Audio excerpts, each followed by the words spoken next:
Hello everyone! Welcome to this month's webinar, New Year, New Codes, How to Bill for PT and OT Evaluations in 2017. We're so happy to have you all join us. I'm Charlotte Bonet and I'm the Content Marketing and Communications Manager here at WebPT. Now before I pass the mic over to our host, Dr. Heidi Janega, and our special guest, Rick Gwenda, I wanted to cover a few housekeeping items. This webinar will last 90 minutes with about an hour to an hour and 15 minutes of presentation followed by a Q&A. If you have a question during the webinar, go ahead and ask it in the side panel. We'll do our best to answer as many questions as possible at the end of the presentation. We're recording this webinar and we're going to send the entire recording and the slide deck as well as an FAQ to everyone by early next week. With that, I'll hand it over to Heidi. Thanks, Char. Welcome, everyone. I'm Heidi Janega. I'm a physical therapist with more than 15 years of experience practicing in sports medicine and orthopedic private practice. Now I'm also the founder and president of WebPT, which is the web-based electronic medical record solution specifically designed for physical therapists, occupational therapists, and speech-language pathologists. I started this company in 2008 with my husband Brad, who is a seasoned technologist, because there wasn't a documentation solution available at the time that truly suited my needs as a physical therapist and clinic director. Since then, we've grown to more than 60,000 members and servicing over 9,000 clinics across the country. We here at WebPT host these free webinars every single month because one of our goals as a company is to help rehab therapists achieve greatness in practice. And I truly believe that that starts with education. Today, I am thrilled to be joined by Rick Gwenda, President and CEO of Gwenda Seminars. He's the founder and president of Gwenda Seminars and Consulting Incorporated. He also graduated in 1991 with a bachelor's degree in physical therapy from Wayne State University in Detroit, Michigan. Rick also serves as the director of finance for a PT private practice with multiple offices in Southern California. From 2003 to 2009, he was the director of physical medicine and rehab at Detroit Receiving Hospital, where he was responsible for inpatient and outpatient physical therapy, occupational therapy, and speech-language pathology services. He has provided valuable education and consulting to hospitals, private practices, and rehab agencies in the areas of CPT and ICD-9/10, coding, billing, documentation compliance, revenue enhancement, and denial management. Rick is also the past president of both the American Physical Therapy Association section on health policy and administration and the Michigan Association of Medical Program Rehabilitation Administrators. He serves on the editorial advisory board for Advance for Directors in Rehabilitation and acts as a liaison between the Michigan Physical Therapy Association and the National Government Services. Rick is the author of the How-To Manual for Rehab Documentation, a complete guide to increasing reimbursement and reducing denials, and Coding and Billing for Outpatient Rehab Made Easy, proper use of CPT codes, ICD-9 codes, and modifiers. And I don't know when you sleep, Rick, but I am so thrilled to have you join us today. Thank you, Heidi, and also Charlotte for inviting me to do this presentation with you today. Nice to see we have a few people interested in the new eval and re-eval codes here, so looking forward to it. And I have a feeling we're going to use the whole hour and a half today. Perfect. Well, I know everybody, all 11,000 people who have registered for this webinar, are really excited to dig into the material. This webinar is going to be entirely educational, and you probably know that if you've attended one of our webinars before. We appreciate having all of you on. All right, let's jump in. We've got a lot to cover today, so let's get right to it. So starting off, let's run through a few highlights from the 2017 Medicare Final Rule. We'll go through this really quickly so we can actually get to the meat of the presentation, but you can check out an in-depth summary of the Final Rule on the WebPT blog if you just search Final Rule. So, okay, here we go. The therapy cap was bumped from $1960, which is where it was at this year. $20 more have been added, so it's now at $1980, which is the therapy cap for the entire year. There's still one cap for PT and SLP combined and one cap for OT. That means that PT and SLP, if you're being treated by multiple providers, you have $1980 to spend for the year. And then OT also has that same amount. The cap includes all diagnoses and care episodes over the course of the calendar year. That's January 1 through December 31 of 2017. The Medicare Access and CHIP Reauthorization Program, also known as MACRA, extended the therapy cap process through 2017 and modified the manual medical review process. So now previously, the manual medical review process applied to all claims that went over $3,700 threshold. In 2017, it's slightly different. So MMR no longer applies to all claims exceeding $3,700. Instead, there will be a targeted review process based on specific criteria. Recovery auditors will no longer be used. In fact, MACRA actually prohibits the use of the RACs. The conversion factor increased from 35.887 to a slight increase, but every little bit helps when we're talking about reimbursement or payment. And as you know, and we will discuss in a bit, the new CPT codes for PT and OT evaluations and reevaluations will go into effect January 1 of 2017. However, the proposed changes to current CMS guidelines for documentation and evaluations were delayed. Okay, now for another change that has really sent shockwaves through the rehab industry, the demise of PQRS. Beginning on January 1 of 2017, PQRS is going away. Yes, you heard me right. I know there's a lot of people who haven't actually heard this, but PQRS is going away. Instead, it's being replaced by the Merit-Based Incentive Payment System, better known as MIPS. Again, you can read more about MIPS on the WebPT blog, but the gist of it is that it combines parts of PQRS, the Value-Based Modifier Program, and the EHR Incentive Program all into one.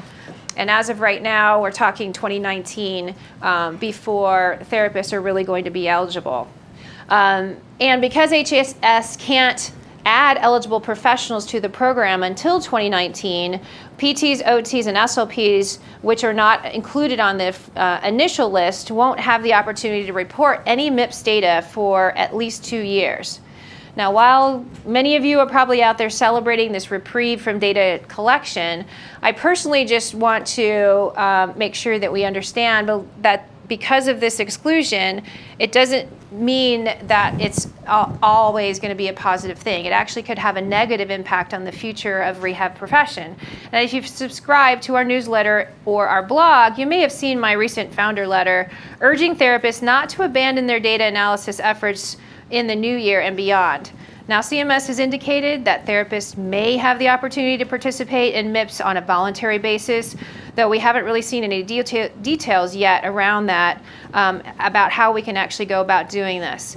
But if and when those details come down the pike, I would strongly urge you to consider collecting data on a voluntary basis, not only because it'll keep you in the habit of collecting data, but also because that data could prove incredibly valuable down the road, especially as we continue to move forward towards a value-based payment environment, as well as just being able to be representative of ourselves as rehab therapists.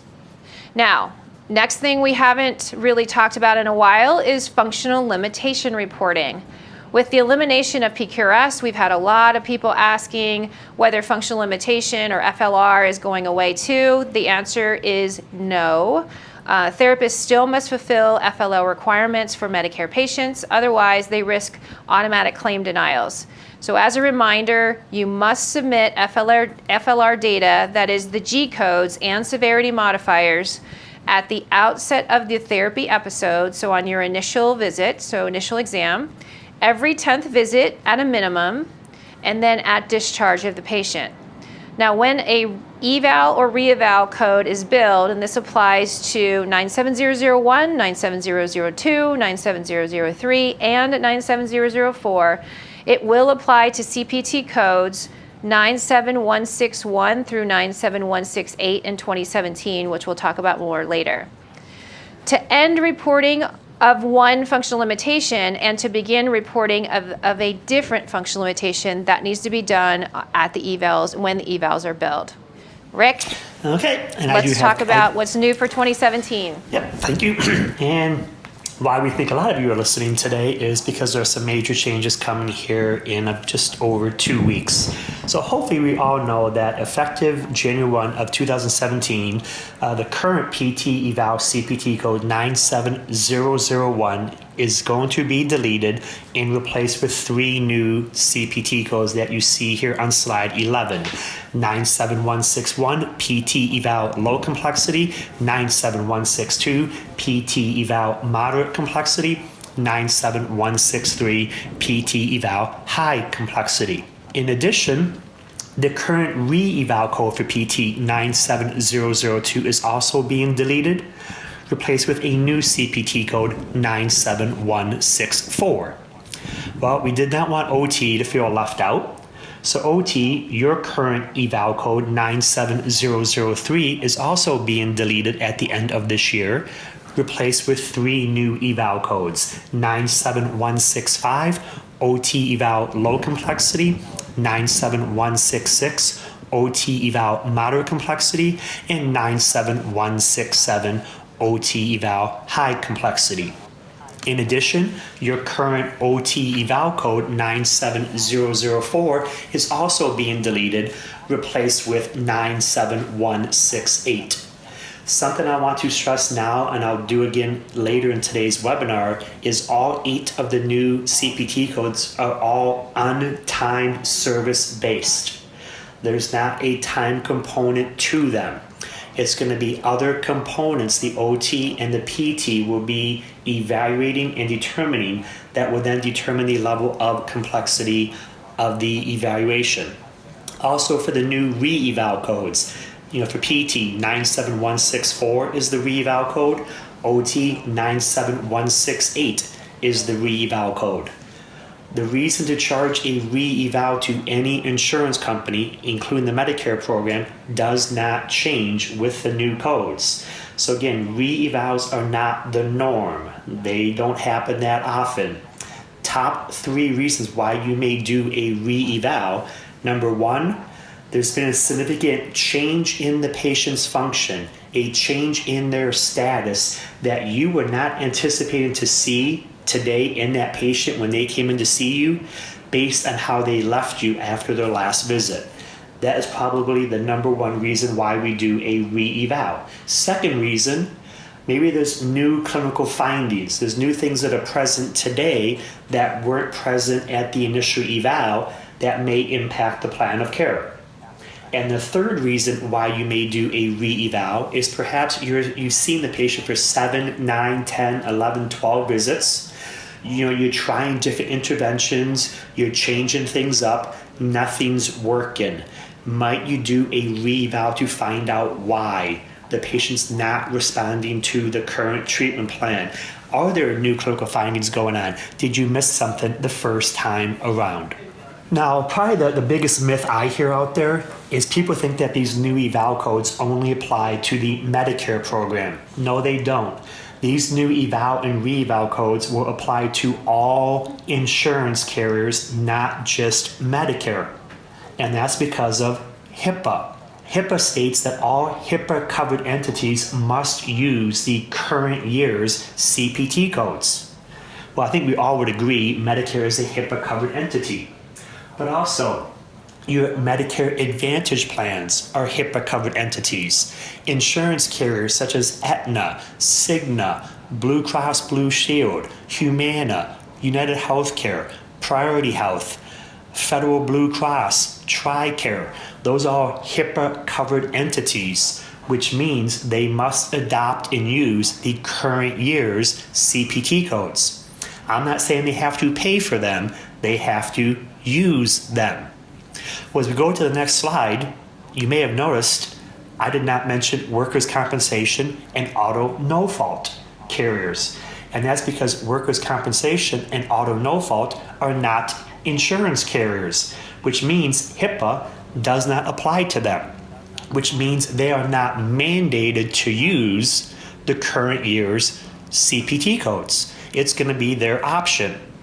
So might some state workers' comp, might some auto no-fault carriers transition to the new eval and re-eval codes January 1, 2017? Yes. Might some not transition to the new eval codes, the new re-eval codes, and continue to use 97001 through 97004? Absolutely. You're going to have to go find out. And you might think, well, who would do that? Well, I can tell you, we have a couple practices in Southern California. And up through 2013, California Work Comp was using the old CPT codes back from the early 1990s that were timed in 30-minute increments. They were using different eval codes than we're using today. California Work Comp just transitioned to the current CPT codes that we are all familiar with back in 2014. So that's going to be the tough one for many of us around the country, is contacting your work comp carriers, contacting your auto no-fault carriers. Are they going to transition to the new eval and re-eval codes?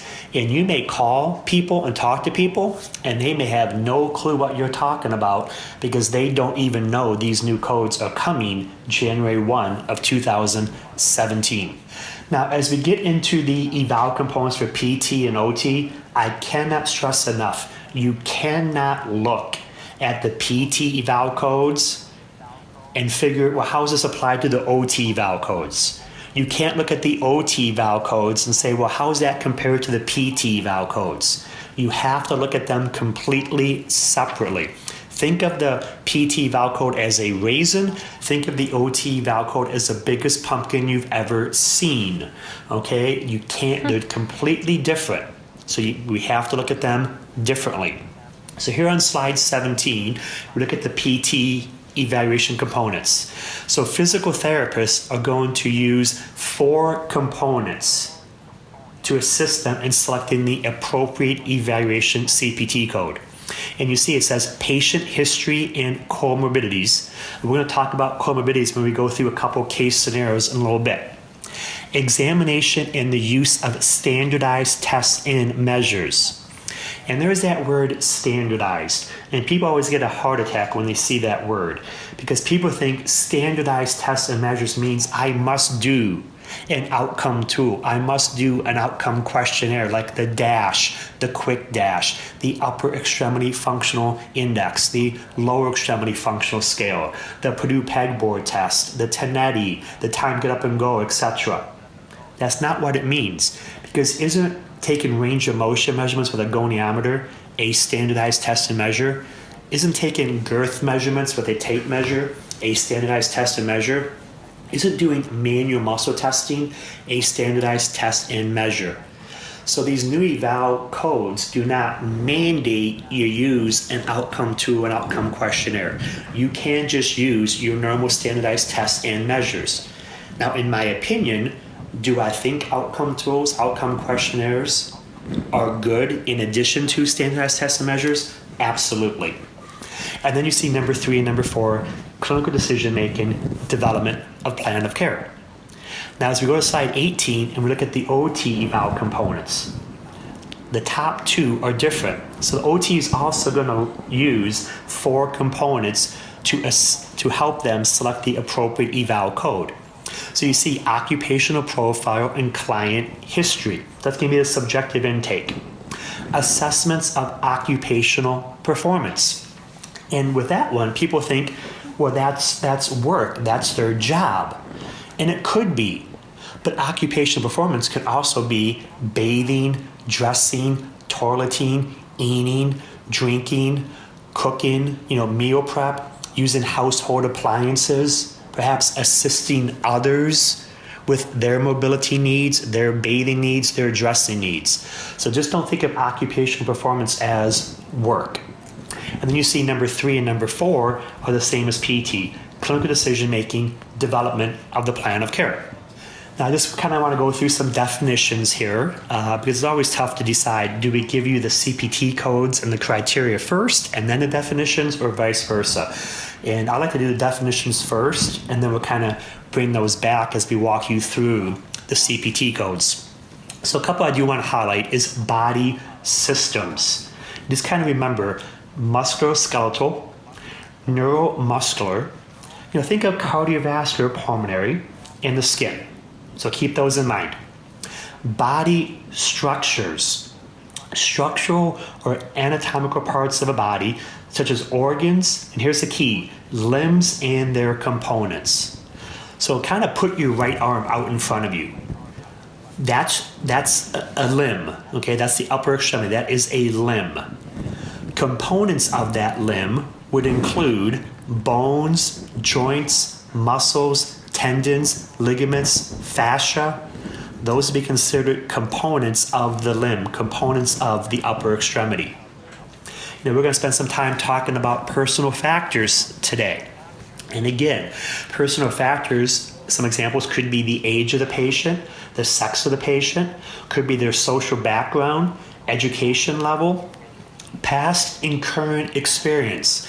And we don't mean just past and current experience with their injury or their illness, just past and current experience in life. Obviously motivation, their coping styles, overall behavior patterns. Think of an autistic child. Think of a patient with a stroke or traumatic brain injury. How do they interact socially? At home in a family unit? How do they interact out in the community, at church, at a restaurant, at a shopping center? So we're going to talk about that during some of our examples here today.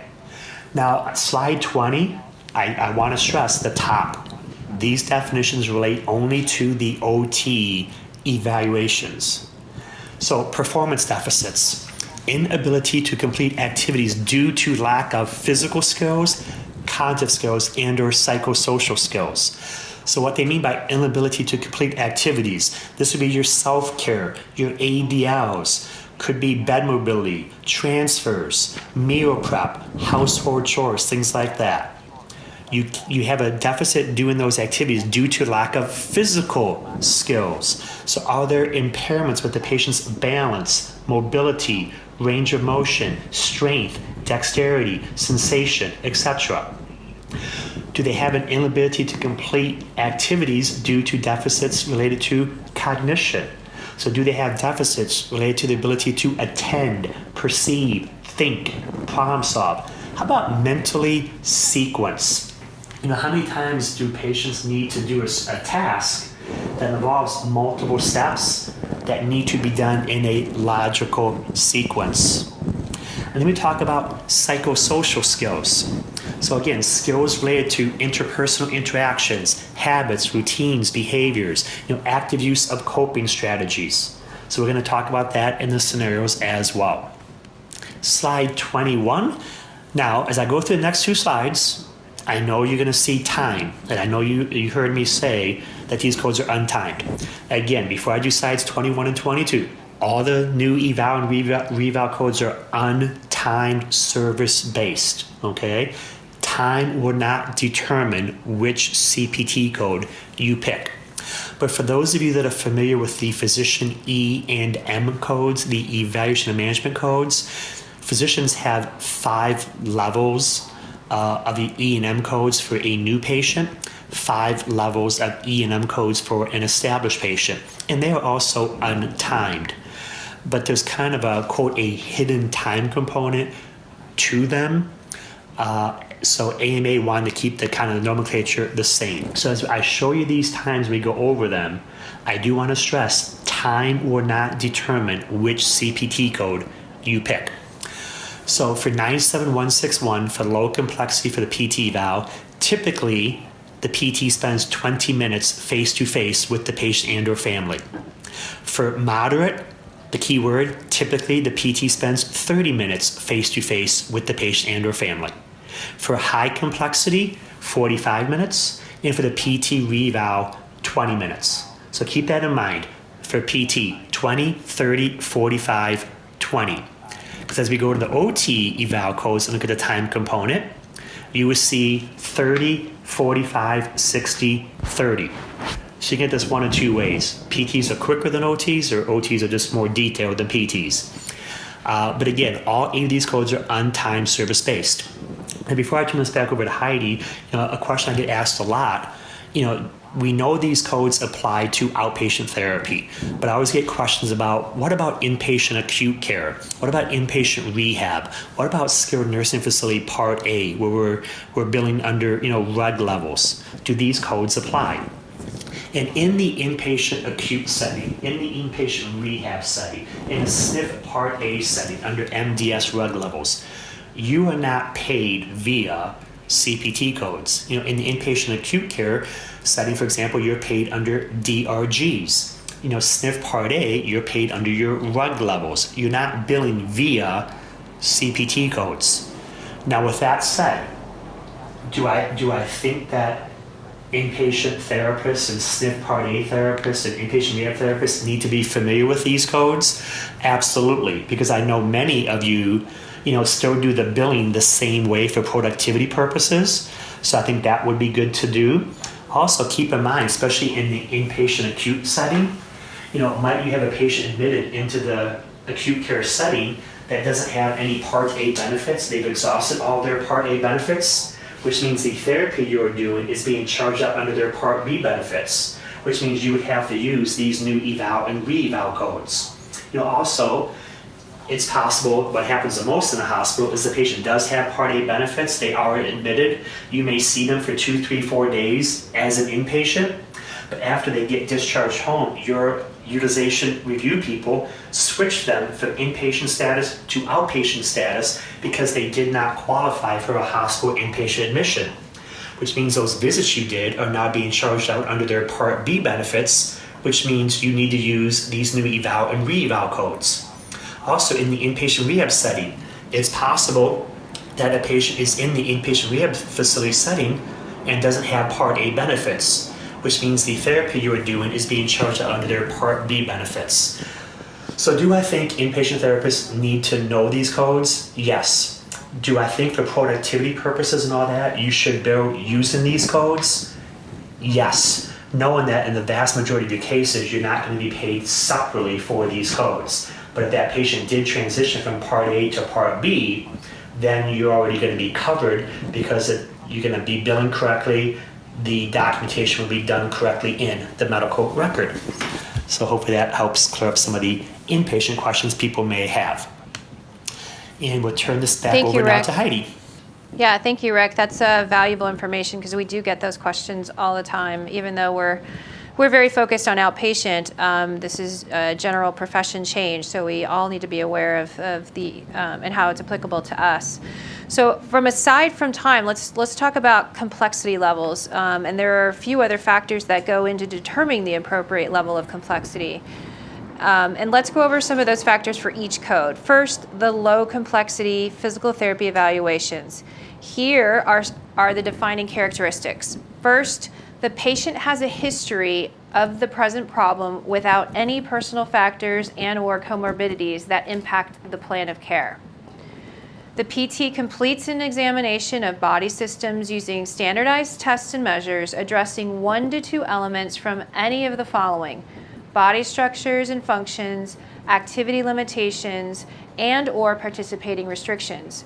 Now, it's going to be key for you to go back and review the definitions that Rick just went over to really get a hold and understanding of each one of these complexity levels. The clinical presentation of the patient is stable and/or uncomplicated, and the PT exercises clinical decision-making of a low complexity using a standardized patient-assessed instrument and/or measurable assessment of the functional outcome. Now, on to low complexity OT evaluations. Here are the defining characteristics. First, the patient's occupational profile and medical and therapy history includes a brief history with review of medical and/or therapy records related to the presenting problem. The OT completes an assessment identifying 1 to 3 performance deficits relating to physical, cognitive, or psychosocial skills that results in activity limitations and/or participation restrictions. And finally, the OT exercises clinical decision-making of a low complexity, which includes an analysis of the occupational profile, analysis of data from problem-focused assessments, and consideration of a limited number of treatment options. The patient presents with no comorbidities that affect occupational performance. Modification of tasks or assistance, either physical or verbal, with assessments is not necessary to enable completion of this evaluation component.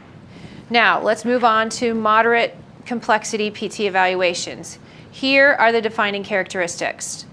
First, the patient has a history of the present problem with a history of 1 to 2 personal factors and/or comorbidities that impact the plan. The PT completes an examination of body systems using standardized tests and measures, addressing a total of 3 or more elements from any of the following: body structures and functions, activity limitations, and/or participation restrictions. The clinical presentation is evolving with changing characteristics, and this is kind of a key piece from moving from low to moderate. The PT exercises clinical decision-making of a moderate complexity level using a standardized patient assessment instrument and/or measurable assessment of functional outcome. Here are the characteristics of a moderate complexity OT evaluation. The patient's occupational profile and medical and therapy history includes an expanded review of medical and/or therapy records and an additional review of physical, cognitive, and psychosocial history related to current functional performance. The OT performs an assessment identifying 3 to 5 performance deficits relating to physical, cognitive, or psychosocial skills that result in activity limitations and/or participation restrictions. The OT exercises clinical decision-making of a moderate and analytical complexity, which includes an analysis of the occupational profile, analysis of data from detailed assessments, and consideration of several treatment options. The patient may present with comorbidities that affect occupational performance. Minimal to moderate modification of task or assistance, whether it be physical or verbal, with assessment is necessary to enable completion of the evaluation component. Now, last but not least, let's talk about the high complexity evaluations, and here are the defining characteristics for PTs. First, the patient has a history of the present problem with 3 or more personal factors and/or comorbidities that impact the plan of care. 2, the patient completes an examination of body systems using standardized tests and measures, addressing a total of 4 or more elements from any of the following: body structures and functions, activity limitations, and/or participation restrictions. 3, the clinical presentation of the patient is unstable with unpredictable characteristics. And finally, the PT exercises clinical decision-making with a high level of complexity using standardized patient assessment instruments and/or measurable assessment of functional outcome. And finally, the characteristics of a high complexity OT evaluation. The patient's occupational profile and medical and therapy history includes a review of medical and therapy records and an extensive additional review of physical, cognitive, or psychosocial history related to current functional performance. The OT completes an assessment identifying 5 or more performance deficits relating to physical, cognitive, or psychosocial skills that result in activity limitations and/or participation restrictions. And with respect to decision making, it should be of high analytical complexity, which includes an analysis of patient profile, analysis of data from comprehensive assessments, and consideration of multiple treatment options. The patient presents with comorbidities that affect occupational performance, and significant modification of tasks or assistance, whether it be physical or verbal, with assessment is necessary to enable completion of the evaluation component. Now, I think it should be clear from those definitions, but I want to just emphasize that when we're picking these codes, that we are actually picking them for complexity of the evaluation, not necessarily complexity of the patient. And I know we'll talk about that more later.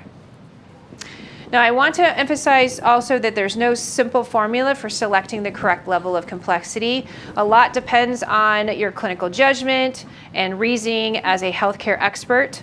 On that note, there are additional factors that also may influence your decision and things you should be thinking about as you're assessing the patient and going through the evaluation. And beyond, especially beyond the ones that we've already discussed that are formally addressed in the code definitions. So some of these complicating factors may include patient's age, time since onset of injury or illness, or since the actual injury was exacerbated, the mechanism of injury, illness, or exacerbation, definitely want to take into account their past medical history, surgical history, comorbidities that are currently impacting them and their ability to continue with progress or improve, prior level of function, current level of function, status of their current function, patient's cognitive status and safety concerns, and then the patient's overall level of motivation. This is where the psychosocial components come into play. And finally, the patient's home situation, whether their environment, they have the proper environment to progress, and or family the support that they need. You want to also think about, as you're moving through your examination, you want to also take into account your objective examination findings, and as you continue to assess the patient, the goals and goal agreement with the patient, the rehab potential or your prognosis and probable outcome, and then the expected progression of the patient. Essentially, you're going to take into account everything that you do during your evaluation to assess the complexity of the evaluation. What I just went through was, the list that you should be thinking about, especially high on the subjective section of taking this current information, which, as you know, we collect very well in WebPT, especially the prior and current levels of function, but going through to really make sure that complexity level is assessed can be as easy as really understanding how complex your evaluation is versus just thinking about the patient as in general. Okay. Rick, you want to I'm give us an example? Sure. We're gonna do what we call patient example number 1 here of a low back pain, and you're gonna see it done one way, and then I'm gonna kind of give you some tips on how, if you would have maybe asked the right question, documented something, how it may went from one level of complexity to a different level of complexity. So in example number 1, we are on slide 30. So we have a 53-year-old male come in for therapy, and he had low back pain begin about 2 weeks ago. However, during the subjective intake of the initial eval, he tells you that about 2 days ago, he started to get kind of pain and numbness into the top and sole of his right foot. He subjectively rates his pain as 6 out of 10. He tells you that the pain in the low back is causing him to wake up 3 to 4 times per night. Now, the key here is past medical, past surgical history. Comorbidities, insignificant. There's nothing there. Now, you do manual muscle testing. You see ankle dorsiflexion is good. Great toe dorsiflexion, fair plus. Ankle plantar flexion, good minus. As you do your palpation of his low back, the L4 and L5 right transverse processes are more posterior than the left, so he's kind of rotated. You did sensation testing on the right foot, and you note and you document decreased sensation to light touch and pinprick. As you analyze his gait, he has an antalgic gait pattern with weight bearing on the right lower extremity. So when he puts down his right foot and he lifts his left leg up to move forward, he kind of moves it quicker. So he's got a decreased stance time on the right lower extremity. Now, you didn't have to, but you did give him the S-Westry that he completed, and he scored 44%. And a couple things off the S-Westry, the patient's saying that he cannot sit or stand no more than 30 minutes. He can't lift heavy weights, but he can still lift and carry medium weights. So as we go to slide 32, looking at the history. So are there any personal factors with this patient that you think are going to impact the plan of care? In this example, I did not give you any. Are there any comorbidities that are present that will impact the plan of care? And we said insignificant, there's nothing. So the patient's going to meet the low category here for history.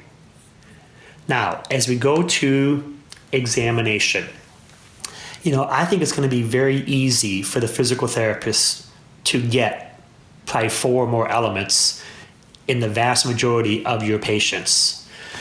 Now, we didn't get a chance today to go through the ICF, the International Classification of Functioning, Disability, and Health manual, and some slides, and I'll tell you how you can get that a little bit later. But when you look at this patient based on what I documented, and you look under body functions, we actually have a couple what we call elements here because for PT under the exam, you want to try to get as many elements as you can from body structures and functions, activity limitations, and or participation restrictions. So here under body functions, he's got pain. He's got, that he rates. He's also got sensation deficits. He's also got muscle weakness in the right dorsiflexors and plantar flexors. So here's two elements right here. Well, body structures, it's the low back that we're treating. So the body structure would be structure of the trunk, and it would be the vertebral column. That actually counts as an element. Under activities of daily living, he actually has three different elements here because there's going to be, one would be mobility walking. That's going to be an element. He also can't carry heavy weights in the hands. He can't carry heavy weights in the arms because of his back pain. Well, carrying, moving, and handling objects is a separate component under mobility. So that would be another element. And then sleeping, that actually falls under changing and maintaining body position. So under mobility, which is chapter 4 in the ICF manual under activities and participation, under mobility you have what we call at least three components. One being carrying, moving, and handling objects. The second one, changing and maintaining body position. And then the third one would be like walking. So walking, carrying, and sleeping would all be considered separate elements. So in this example, you actually have 6 elements, which puts them in the high category for the PT exam. Now, as we go to clinical presentation, and I believe it's, if I move this up to slide 35, we're going to kind of ask, I think, what you think. So I'm going to turn this over to Charlotte. Based on this patient's details, what level of clinical presentation do you believe is most appropriate for this evaluation? We got a lot of people answering. Okay, and we still have people responding, but you can see the results starting to come in. It looks like the majority of people are saying moderate. Yes, by far, I'd probably say 60% of you roughly are saying moderate, with 20 and 20 going low and high. And as you continue to do this, I will give you the answer. In this example, this would be considered a moderate clinical presentation, because I'm going to kind of go back to this back a slide. Hopefully this will work. And because you look at the clinical presentation is evolving with changing characteristics. And the evolving, changing part was, he just had centralized low back pain for about 2 weeks. But 2 days ago, it started to evolve, started to change. We started to get the numbness, the burning, the tingling sensation into his right foot. So that would be an example of moderate.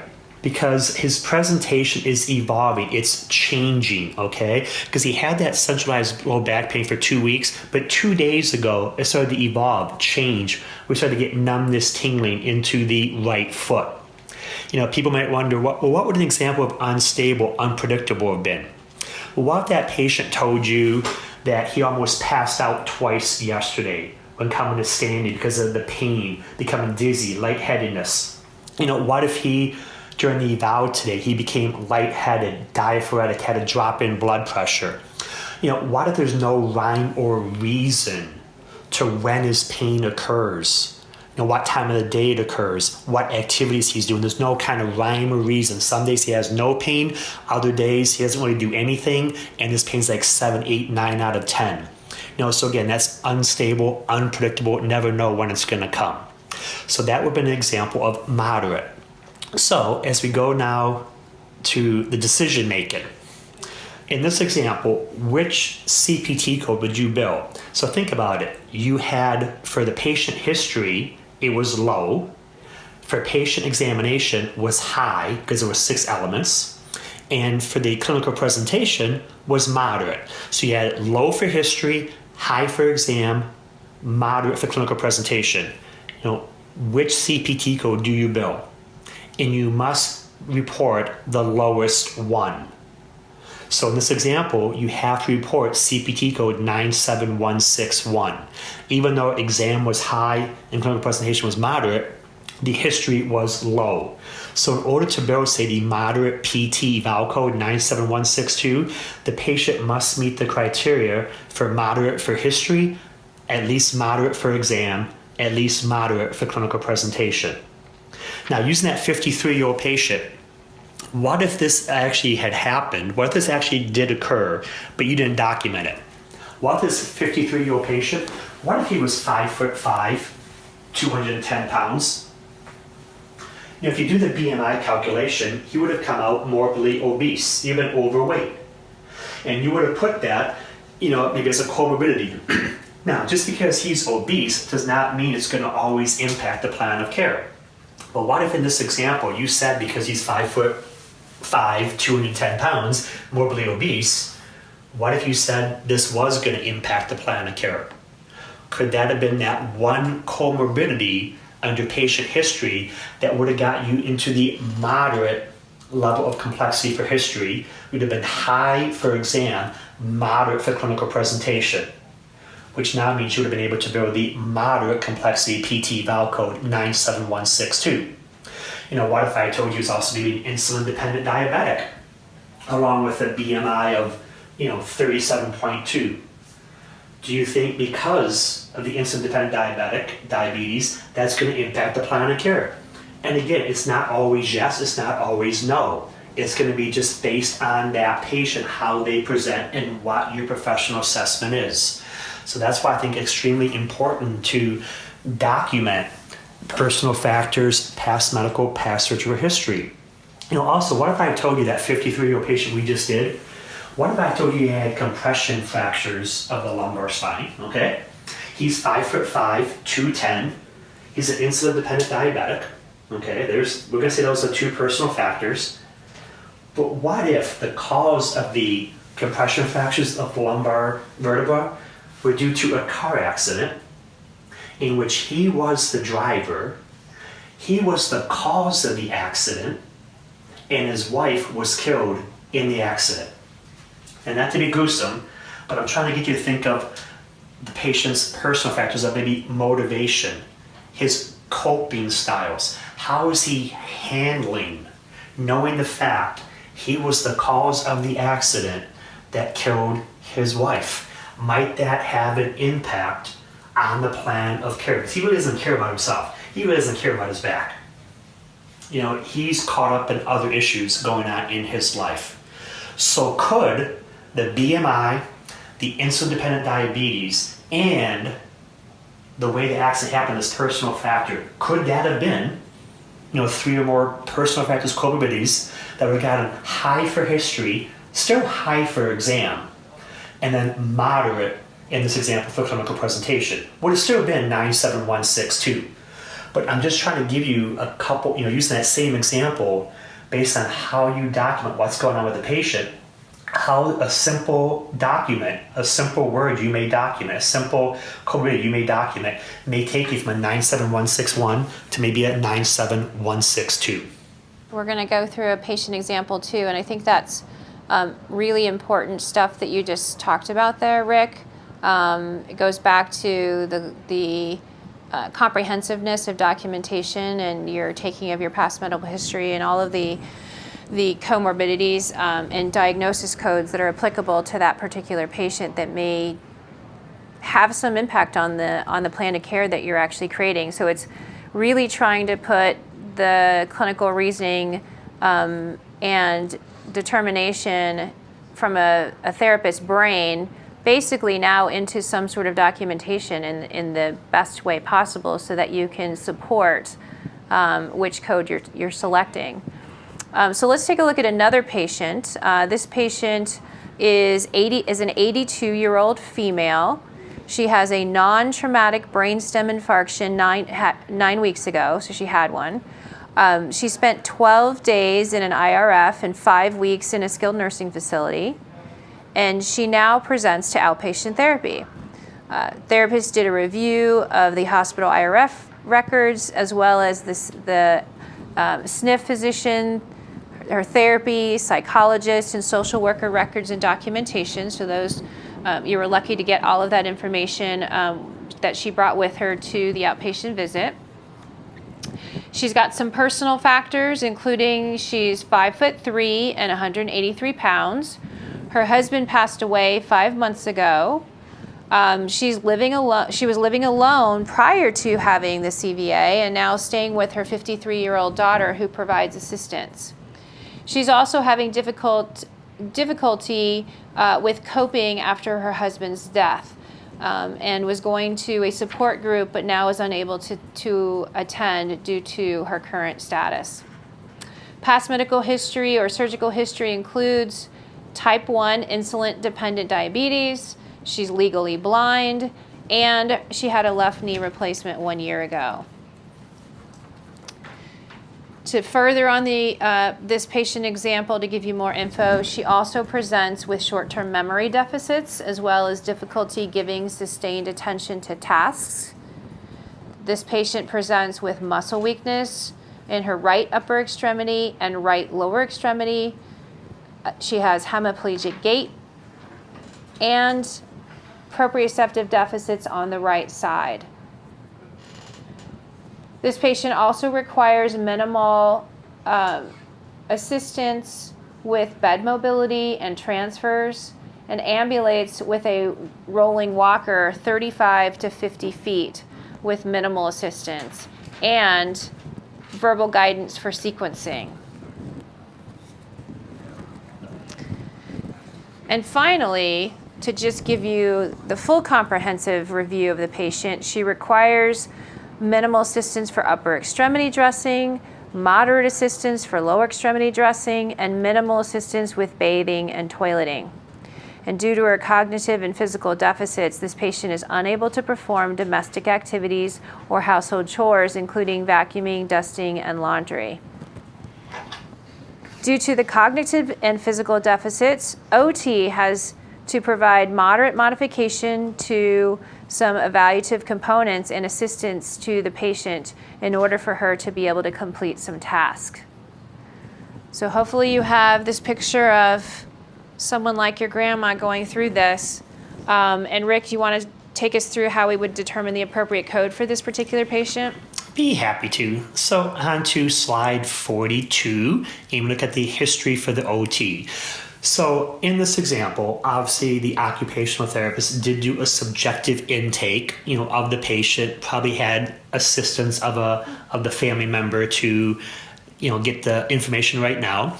But the OT also did a pretty extensive review of past medical records. They had access to the inpatient rehab facility therapy records, so they looked at that. They looked at the skilled nursing facility therapy medical records, but they also reviewed the psychologist and social worker medical records from the nursing home as well. So when you look at the criteria over here, and you look at, say, moderate, you see an expanded review of medical and or therapy records and an additional review of physical, cognitive, or psychosocial history.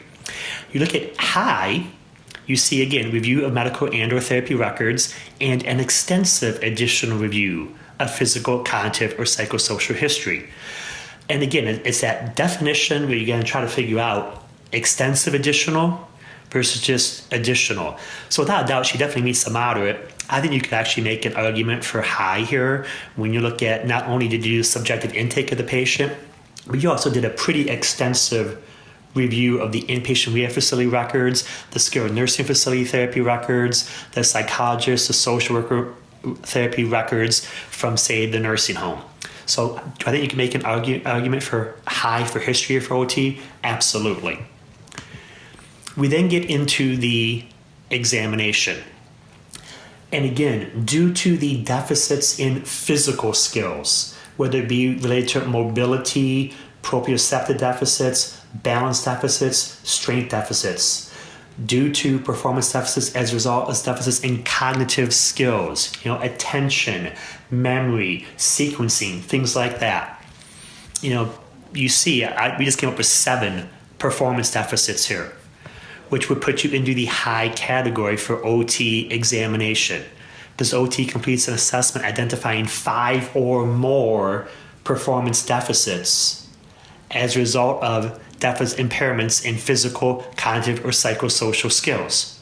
So I think you got a pretty good argument here. High for history, high for exam. We now go over to decision making. And I know we were going to plan on doing a poll question. I don't think, for sake of time and the way things have been going, I think I'll just kind of go and do this one for us. Decision making. What do you think? Well, I think we all would agree it's definitely not going to be low. When we look at moderate, you see for decision making for OT, it says the patient may present with comorbidities that affect occupational performance. When you look at high, it says the patient presents with comorbidities that affect occupational performance. Well, if you kind of go back and look at that patient's, past medical history, she had her, quote, good leg, her good knee replaced 1 year ago. She's also legally blind, and I think I gave her insulin-dependent diabetes.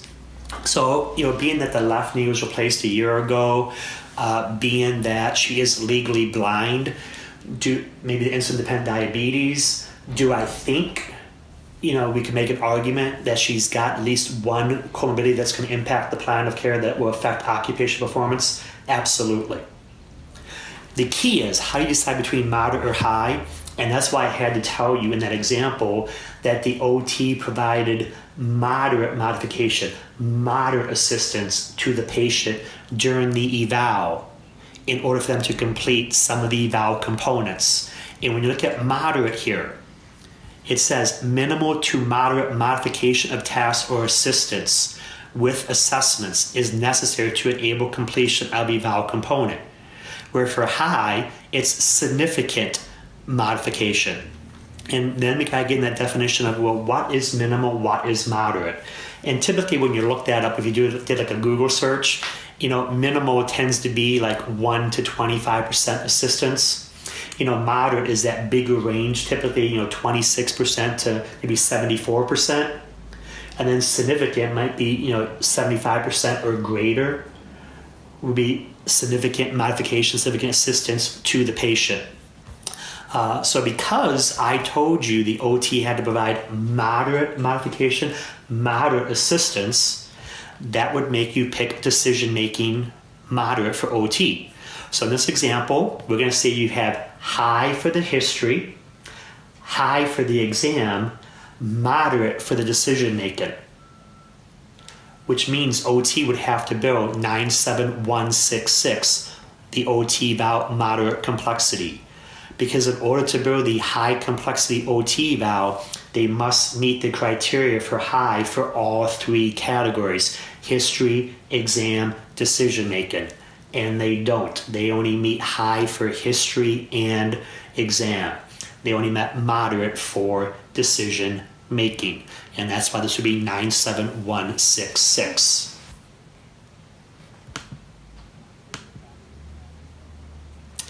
I'll turn this, and before I turn this back to Heidi, something I do want to say is, in the first year, 2017, the Medicare program is going to pay all three of the PT eval codes the exact same dollar amount, all three of the OT eval codes the exact same dollar amount, because CMS is concerned about people like myself and WebPT and AOTA and APTA being able to try to find 300,000, 400,000, 500,000 PTs and OTs and get you educated on all this and ready to go in the first day of business, which would probably be January the 3rd for outpatient therapy. So they're concerned about the therapist not knowing which CPT code to pick and always choosing the higher one that would pay more money. So that's why they're going to, for the first year, CMS would pay all three codes the same for PT, all three the same for OT. Now I know what you're thinking. Well, then does it really matter which code I bill? I'm just going to do high for everybody or moderate for everybody. It's going to matter. Because during the first 5 months of 2017, CMS will be collecting the data on these eval codes and seeing are the codes coming in at the percentages that we said they would come in. PT eval codes, it was estimated that PT would bill the low complexity 25% of the time, moderate 50% of the time, high 25% of the time. OT was estimated that they would bill the low complexity, I believe it was 50% of the time, moderate 40% of the time, high 10% of the time. So again, going to be very important to make sure you do bill the applicable eval CPT code based on your documentation. Regarding all the other payers, there are payers that do pay a percent of what Medicare pays. So, because Medicare is going to pay all the codes the same dollar amount for PT and then the same for OT, those payers that pay a percent of what Medicare pays will also most likely pay all 3 PT eval codes the same, all 3 OT eval codes the same. But there are those payers that don't pay a percent of what Medicare pays, and might they determine and come up with different prices for high versus moderate versus low? Absolutely. We're just going to have to wait and see what happens. So I'll turn this back over to Heidi now. Yeah, I can't emphasize that information any more strongly. I think that it's important for us to understand this first year that they have maintained the payment levels even across the board is to our benefit, but also have to emphasize that the importance of actually making a good faith effort to code for each patient evaluation accurately, even though you will only receive and you won't receive higher payments for higher complexity evaluations. And I have to congratulate all of you on this webinar for taking the time to want to learn more. It is the 11th hour, but it's better late than never to really understand starting January 1 that you will need to fully understand these personal factors, the complicating factors, the past medical history, all of the things that we've talked about today that go into being able to understand the complexity level and understand that your documentation is going to have to support the level that you're actually choosing. It is good to note that they did kind of grade us on a bell curve of the 25, 50, and 25 based on information that they've seen in the past on claims, but also just with the American Physical Therapy Association helping to drive this first year of what we're trying to look at and the percentages. And at the end of the day, CMS needs more data. That's why they're doing this, but they need good data, and it's really important for all of us to help provide that data. Otherwise, CMS won't be able to come up with the right pricing structure that is really fair, and that means that we may never see reimbursements that align with our true value that we are providing. So it's incumbent on us, seize this opportunity, make sure you're educated on how you're doing this, and obviously you've all taken the first step by attending this webinar. And I know it's probably, there's a lot of thoughtful questions that we want to ask, so we're going to move right into special offers and Q&A so that you'll have an opportunity to ask some of the questions that might be burning after going through this complicated CPT code discussion. Thanks, Heidi. Okay, so for those of you who aren't WebPT members, special offer for you. If you sign up with us by December 31st, you'll receive $100 off your initial sign-up cost. For those of you who are already WebPT members, and I know there are a lot of you attending today, if you refer a colleague and he or she signs up, you'll receive a free month of WebPT service or an Amazon gift card. You can go to webpt.com/referral to learn more. With that, I'm going to hand it on over to Rick, who can talk about his special offers. Okay, go ahead. Okay, and here on slide 49 are my offers. Obviously, I know a lot of you already are a gold member to our website. If not, it's $159 per year. You join today. It's good for 1 year. Gets you complete access to all the content on the website. So obviously, I've written a lot of news articles and news stories on the new eval, re-eval codes. They are available to you as a gold member. Also, I just did about a 2-hour and 10-minute webinar yesterday on the new eval, re-eval codes, in which I actually went through 10 case scenarios. So we did backs and a knee replacement and a carpal tunnel, and we did a CP chart for PT, a CP chart for OT.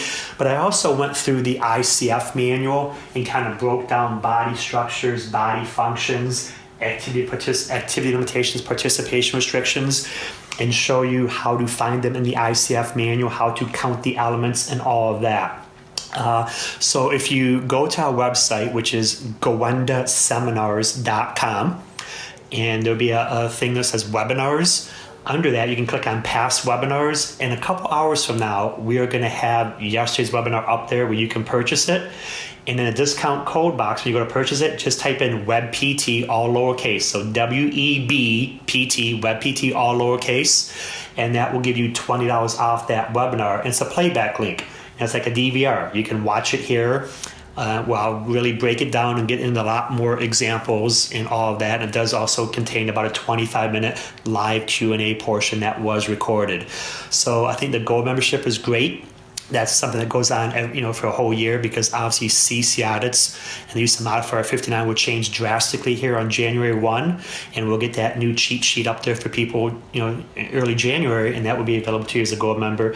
Webinars are separately priced, but I do encourage you. The webinar we did yesterday is a great resource, has 10 case scenarios. So I want to thank Charlotte for letting me spend a minute on that. Yeah, absolutely. All right, so we're going to jump into the Q&A really quickly. So many people asking questions. If we don't get to your question during today's webinar, our team is compiling all the most common questions, and we're going to publish a blog post on Monday about those questions. All right, so Rick, I'm going to pepper us with a few questions here. I think Sure. one of the most common questions is around, we'll start with some complexity questions. So can you give an example of when the complexity of the evaluation and the complexity of the patient do not necessarily correlate, and how would you choose your proper CPT code? Yeah, that's a great question. Obviously, we are determining the level of complexity of that patient based on that, the one visit that we're doing the eval, plus whatever the patient and or their family may be telling us. So when I say family, that could be a spouse, it could be the mother of a child, it could be a son, daughter of a patient. And we're basing it on all of that. So based on the day you do the eval, how the patient presents that day to you, both what you see, what they're telling you, what's going on, all of that, that's going to be all used to determine the level of complexity of the PT eval or the OT eval. So obviously that includes the patient history, the objective exam, the clinical presentation of the patient, and then again, of course, for OT, do they need to provide any assistance or modification to the patient in order to complete a component or some components of that initial eval. So let's just say, I'll just use PTs. Say PT charges 97161, PT eval low complexity. And now 2, 3, 4 visits later, whatever it may be, patient now comes into therapy, and now there's been a significant change in their function, significant change in their status. People are asking, well, do I go back and do I now change the eval code from 97161 to 97162, for example? And the answer is no. That would be an example there, maybe to do a re-eval. So when you look at the re-eval codes for PT and OT, they're not based on complexity levels. It's just going to be a re-eval regardless of how complex the patient may present to you the day you do the re-eval. So again, like it or not, this is what we have to work with for both PT and OT. So based on how the patient presents to you today for the eval, based on the history that they give you and all of that, and looking at the 4 components for PT, the 4 components for OT, making sure you document thoroughly, that will then determine the level of complexity of eval you bill for that data service, knowing that perhaps down the road, if there's been a change in function, something new going on, might you have to do a re-eval on a small percentage of your patients, and that could be yes. Okay, I have a feeling that this is the first time that many of you are really digging into the CPT code issue. I'm going to repeat a few things that we talked about in the webinar. During this, so codes will start on January 1 of 2017. Regardless of complexity selected in your evaluation, you will be reimbursed the same for all the CPT codes. There is no higher pay for higher complexity during this first year. It's really about a data collection and trying to make sure that we're matching up with what we thought or what CMS thought and the APTA thought we would be billing. So it's really a data collection time in which we can kind of see where are the levels of complexity across the board with patients that are being seen for physical therapy. Also, this is not just a Medicare issue. This is you will see these CPT codes across the board regardless of insurance, with the exception of motor vehicle and workman's comp. And so again, starting January 1, these CPT codes will be used universally outside of workman's comp and motor vehicle accident insurance because of the HIPAA compliance rules. Those two insurances don't fall under HIPAA, and so they will not necessarily be included. It's not that they can't, they just don't have to, starting on January 1. And then in line with that, there were some questions around the fact that they haven't seen these codes on their fee schedules yet. Well, it's not starting till January 1. That is the bar. So as of January 1, you will definitely see these fee schedules. WebPT will definitely be updated with everything. You will need to go in and potentially change some of your fee schedules that are within WebPT to reflect the payment for these particular fee schedules, unless it is Medicare, in which we automatically upload those for you. All right, Rick, I've got another one for you. If you could clarify, and not that there's been conflicting information, I think this is, again, a first time people are hearing this. Do you always have to code down when a patient doesn't meet the moderate or high complexity criteria in all areas? Yes. So for example, I'll give a PT and then an OT example. You know, if for a PT, you look at the components of history, exam, and clinical presentation. So let's say under history, they have 1 to 2 personal factors, comorbidities that impact the plan of care. That would be moderate history for PT. Let's say under objective exam, they may have 5 or 6 elements under that. That would be high complexity for the objective exam. But let's say under clinical presentation, you know, they're stable, they're predictable. That would be low for clinical presentation.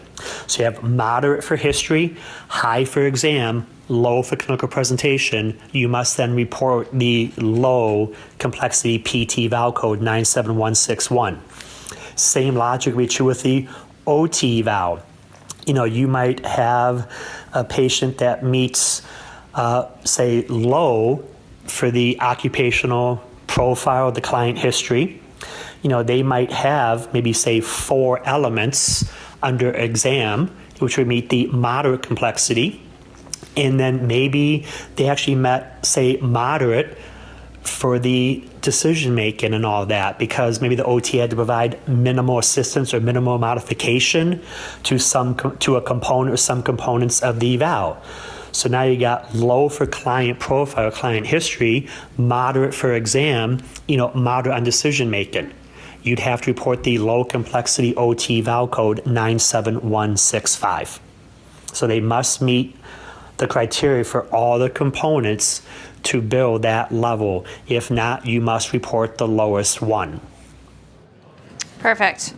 Okay, next question. I'm going to go back real quick to what I said earlier with regard to HIPAA and the motor vehicle accident and workman's comp not being required to use the updated CPT codes. The question was around, well, what do we use then? Do we just keep using the old ones? And the answer is yes. So the old CPT codes will continue to stand for workman's comp and motor vehicle accidents. So again, based on your insurance type within WebPT, the proper CPT code will be available to you to select.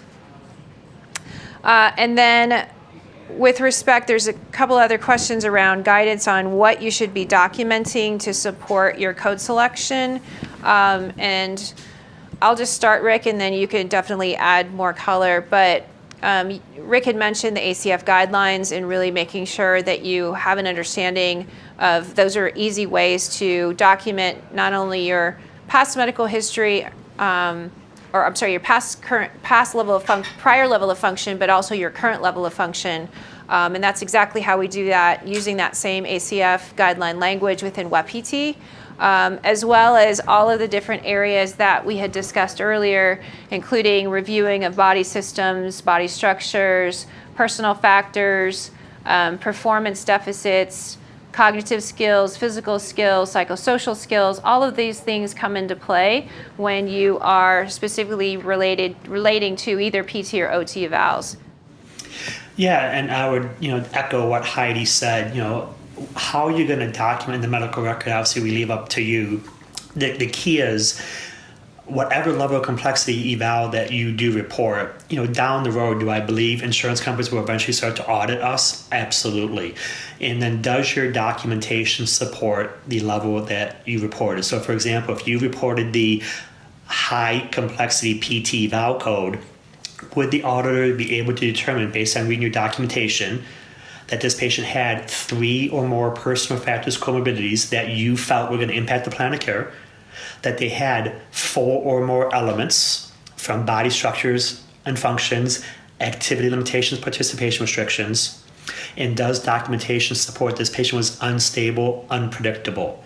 That's the key. How you want to document that will be up to you, but it would need to be, in there and be supported in the medical record. So Heidi, back to you. There's some very specific WebPT questions, and I know there's a lot of WebPT members on the call. So one with respect to MIPS reporting, will WebPT have MIPS built into the EMR? We are anticipating the answer to be yes. However, all of the requirements for MIPS, specifically for us as providers in the rehab industry, are unclear at this point. And so we will continue to wait and work with CMS to get more specific guidelines, and as we know what those are, we definitely are planning on being able to provide MIPS and early enough to where you could be submitting information voluntarily before that 2019 deadline of when they say currently PTs will be included. So stay tuned for that one. As we get more info, we will definitely provide that to you. And then also, will WebPT account for these CPT code changes? Absolutely. They'll be available on January 1, 2017. We really can't release them any sooner because they won't be accepted by insurance companies prior to that. But we will have extensive training videos and things to accompany the release of these new codes and how to appropriately use them. With respect to documentation, within your documentation today, using WebPT, again, I will say that we, especially in the subjective area, we have a lot of this language already built into the platform with your ability to give past medical history, prior level of function, current level of function, using the specific language of the ACF guidelines. So a lot of that is already currently covered. It's really just making sure you are documenting those things and have them as part of your medical record, as Rick stated. All right, Rick, I think we have time for just maybe 1 or 2 more questions. Absolutely. And while you're looking at something I do want to say, is I saw something about, people asking about OT and why did you and I not talk about unstable, unpredictable, evolving, changing? And that's because that's not in the OT eval components. So, when you look at stable, changing, evolving, that's clinical presentation. That is for the PT eval codes only. So again, we have to look at PT and OT completely separate. They have different components that will determine the level of complexity of eval that you will report. Perfect. A billing question. Can Sure. you use modifier 59 with the new codes? Yeah, great question. Obviously the new CCI edit version, which would be 23.0, that does come out on January 1 of 2017. What we are anticipating is the same right now with the current eval codes. Medicare does pay for treatment on the same day as a PT and OT eval. So we do anticipate that's going to be the same in 2017 without the need for a modifier. What we are expecting to see is, let's say, CPT code 97161. Most likely, there's going to be a CCI edit that would not allow you to bill on the same day you're billing 97161, you're not going to be able to bill 97162 PT moderate complexity, 97163 PT high complexity, and 97164 the PT re-eval. You're only going to bill one eval code on that data service. Again, those do come out January 1. I will be creating my CCI spreadsheet cheat sheet for therapy that does go on my website that gold members have access to. So that's going to be a major update to CCI edits that we expect to be done in version 23.0. But we do expect the Medicare program to pay for therapy on the day of an eval, just like they currently do right now. And on the subject of billing, I'm going to put you out on a limb. Everybody has their own clinic fee schedule. And then obviously insurance companies have their payment schedules, which sometimes differ. So although the nomenclature for the CPT codes are defined by complexity, we're only getting reimbursed the same for all of them. However, in our clinic fee schedules, what is your opinion on reflecting potentially different amounts for each one of the codes, especially if you are billing, let's say you're a cash-based clinic, or even billing on behalf of the patient, or billing, allowing the patient to pay cash, but then they go and get reimbursed from the insurance themselves? Correct. That's a great question. And keep in mind, we know we're going to be paid the same by the Medicare program for the 3 PT val codes and the 3 OT val codes, exact same dollar amount. We don't know about all the other payers, because could we have some payers actually tier the pricing where the high eval code pays more than moderate, that pays more than low? And that's absolutely, yes, that could happen. So all we know for sure is Medicare is paying the same.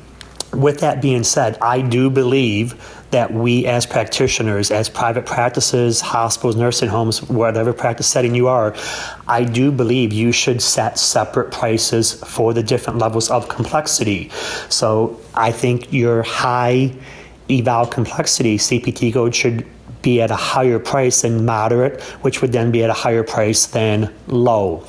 And the interesting thing as we go into next year is right now, this year, the OT val code pays more than the PT val code. Next year, it actually flips. The PT val code will pay roughly $250 to $350 more than the OT val code, depending on your geographic region. But again, I definitely would price the codes differently, because I think there is a higher cost to doing a high complexity val than moderate than low. Awesome. Heidi, Rick, thank you so much for tackling all of those questions. Really quickly, if any of you have other questions, here are all the many ways to get in touch with us. And then I also have all the many ways you can get in touch with Rick. So I want to thank everybody for tuning in to this seminar, and I want to especially thank Heidi and Rick for tackling this very weighty material. It is much appreciated. To reiterate, we are going to email everyone the slides, and we will include a printer-friendly version. We also will send you a link to watch this full webinar, and we will also link you to our FAQ. So keep an eye on your inbox early next week. You will receive all of that via email. Rick, Heidi, thank you so much. Thanks, Shar, and thanks to everyone out there. Happy holidays to all of you. Yeah, I want to thank Heidi and WebPT for inviting me to this presentation. And again, just one quick plug, the webinar we did is out on the website now. You can order it. And I want to wish everybody a very Merry Christmas and a Happy New Year. Thank you. Happy holidays, everyone. Bye-bye.